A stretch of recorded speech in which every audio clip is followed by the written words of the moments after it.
Hello Coach! Good evening! So, overtime tayo ngayon. So, atong pakanon ang atong mga empleyado o sarap ng luto ng isang bossly. Okay? Ito yung paksiw. Niluluto natin. Napaka-sarap.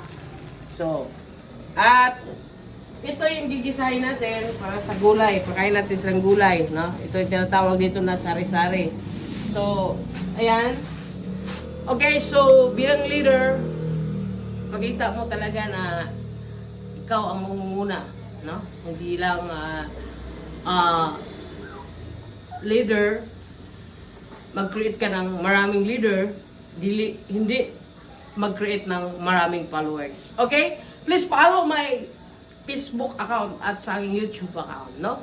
TV Bossly Vlogs and Angga TV Vlogs. Mama.